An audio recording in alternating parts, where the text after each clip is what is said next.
നമസ്കാരം. പോയ വർഷം നിരവധി വിവാദ വാർത്തകൾ കൊണ്ട് മാധ്യമങ്ങളിൽ നിറഞ്ഞു നിന്ന PV അൻവർ ഈ വർഷവും നിരന്തരം വാർത്തകൾ സൃഷ്ടിക്കുന്നതിൽ മുന്നിലാണ്. ഏറ്റവും ഒടുവിലാകട്ടെ MLA സ്ഥാനത്തു നിന്നുള്ള അദ്ദേഹത്തിന്റെ രാജി വാർത്തയാണ് തലക്കെട്ട് തീർത്തത്. വലിയ വിവാദങ്ങൾക്കൊടുവിൽ നിലമ്പൂർ MLA PV അൻവർ തന്റെ MLA സ്ഥാനം രാജിവെച്ചിരിക്കുകയാണ്. തിരുവനന്തപുരത്തെത്തി സ്പീക്കർ AN ഷംസീറിനെ കണ്ടാണ് രാജിക്കത്ത് കൈമാറിയത്. ഇടതുപക്ഷവുമായി തെറ്റിപ്പിരിഞ്ഞ ശേഷം തൃണമൂൽ കോൺഗ്രസിൽ ഔദ്യോഗികമായി അംഗത്വമെടുത്തതിന് പിന്നാലെയാണ് അൻവർ MLA സ്ഥാനം രാജിവെച്ചത്. 30 വർഷത്തോളം കോൺഗ്രസിലെ ആര്യാടൻ മുഹമ്മദ് കൈവശം വെച്ചിരുന്ന നിലമ്പൂർ മണ്ഡലത്തിൽ 2 തവണ അട്ടിമറി വിജയം നേടി ചരിത്രം കുറിച്ച അൻവർ ഇതോടെ ഇടതുപക്ഷവുമായുള്ള ബന്ധം ഔദ്യോഗികമായി വേർപെടുത്തി. പോലീസിനെതിരെ ആരോപണം ഉന്നയിച്ച് CPM-നെതിരെയും മുഖ്യമന്ത്രി പിണറായി വിജയനെതിരെയും യുദ്ധപ്രഖ്യാപനം തുടങ്ങിയ അൻവർ 14 വർഷത്തിന് ശേഷമാണ് ഇടതുപക്ഷവുമായുള്ള ബന്ധം വേർപെടുത്തുന്നത്.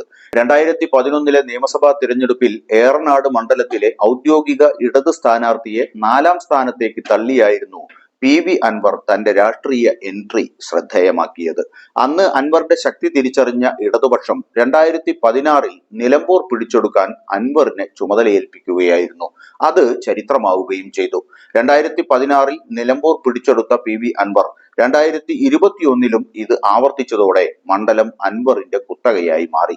2016 അപേക്ഷിച്ച് 2021 വലിയ വോട്ട് ചോർച്ച മണ്ഡലത്തിൽ അൻവറിനുണ്ടായെങ്കിലും വിജയം തുടരാനായത് ഇടതുപക്ഷത്തിന് ഏറെ ആശ്വാസമായിരുന്നു. AICC അംഗവും എടവണ്ണ പഞ്ചായത്ത് പ്രസിഡന്റുമായിരുന്ന PV ഷൗക്കത്ത് അലിയുടെ മകനായ അൻവർ കോൺഗ്രസ് വിദ്യാർത്ഥി രാഷ്ട്രീയത്തിലൂടെയാണ് പൊതുപ്രവർത്തന രംഗത്തെത്തിയത്. KSUI സംസ്ഥാന സെക്രട്ടറി, യൂത്ത് കോൺഗ്രസ് മലപ്പുറം ജില്ലാ vice president, democratic Indira Congress ജില്ലാ വൈസ് പ്രസിഡന്റ് എന്നീ നിലകളിലും പ്രവർത്തിച്ച അൻവർ 2014 വയനാട് മണ്ഡലത്തിൽ നിന്ന് സ്വതന്ത്രനായും 2019 ഇടത് സ്വതന്ത്രനായി പൊന്നാനിയിൽ നിന്നും ലോക്സഭാ തിരഞ്ഞെടുപ്പിൽ മത്സരിച്ചെങ്കിലും പരാജയപ്പെട്ടു. കഴിഞ്ഞ ദിവസം തൃണമൂൽ കോൺഗ്രസിൽ ചേർന്നതിന് പിന്നാലെയാണ് MLA സ്ഥാനം രാജിവെക്കാനുള്ള അൻവറിന്റെ തീരുമാനം.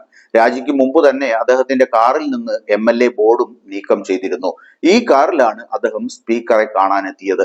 അൻവറിന് തൃണമൂൽ കോൺഗ്രസ് രാജ്യസഭാംഗത്വം വാഗ്ദാനം ചെയ്തിട്ടുണ്ടെന്നും അഭ്യൂഹങ്ങളുണ്ട്.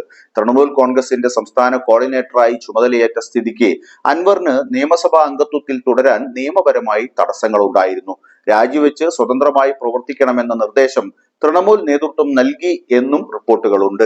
ഇടതുപക്ഷത്തിൽ നിന്ന് അകന്ന അൻവറിനെ UDF ഒപ്പം കൂട്ടും എന്ന തരത്തിൽ വാർത്തകൾ വന്നിരുന്നു. എന്നാൽ അതിനെല്ലാം വിരാമമിട്ടാണ് അൻവർ തൃണമൂൽ കോൺഗ്രസിൽ ചേർന്നത്. തൃണമൂൽ നേതാവ് എന്ന നിലയിൽ അൻവർ ആടാൻ പോകുന്ന വേഷങ്ങൾ എന്തായാലും അതൊക്കെ വരും ദിവസങ്ങളിൽ കാണാം.